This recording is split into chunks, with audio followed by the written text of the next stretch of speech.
ગુરુ મહારાજ લીમડા નીચે બિરાજમાન છે. ભિક્ષાનો સમય થયો એટલે જગજીવન માસ્તર કાકાએ આવીને કહ્યું, બાપજી માજી રાહ જુએ છે. એટલે ગુરુ મહારાજ ઉઠ્યા, એમની જોડે બધા ભક્તો બેઠા હતા, તે બધા પણ ઉઠ્યા. એ બધા ભક્તોમાં અછાલિયાના રાવ.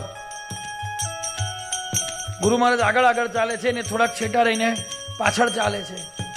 ઉનાળાની ગરમી છે અને એની અંદર બાપજી અત્યારે જ્યાં માજીની મૂર્તિ સ્થાપન થયું છે એની થોડાક પહેલા બાપજી કહે છે, રાવ જરા અહીં ઉભા રહો, મારે તમારું કામ છે.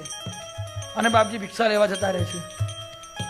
ભિક્ષા લઈને ગુરુ મહારાજ બીજી તરફથી નીકળીને ગુફામાં પ્રવેશ કરી જાય છે.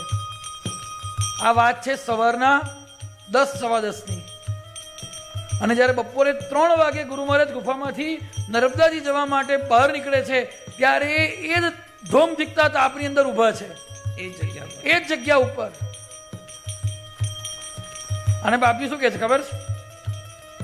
કેમ રાવ અહીં ઊભા છો? ત્યારે એ શું કહે છે, ભગવાન આપે કહ્યું ને, બસ આટલું જ, એથી વધારે એક અક્ષર નહીં. ત્યારે બાપજી શું કહે છે, એ તો અમસ્તુ, જાઓ. હવે વિચાર કરો કે એમની જગ્યાએ આપણે હોઈએ તો 10 વખત જઈને જોઈએ કે ભિક્ષા થઈ ગઈ કે હજુ. અને જો ખબર પડે કે બાપજી ગુફામાં જતા રહ્યા તો ખખડાઈએ કે બોલો હવે શું કામ હતું. પણ આ અહંકાર છે. કયો અહંકાર છે?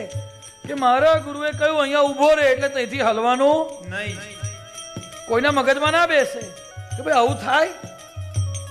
પણ આ જ શિષ્યનું, સાચા શિષ્યનું, સત શિષ્યનું લક્ષણ છે. એટલે જે સાચા શિષ્યો છે એ થોડા ગાંડા જેવા લાગે, થોડા દીવાના લાગે, અને એટલે જ અહીંયા આગળ ભજનમાં ગાય છે, ગુરુ જ્ઞાન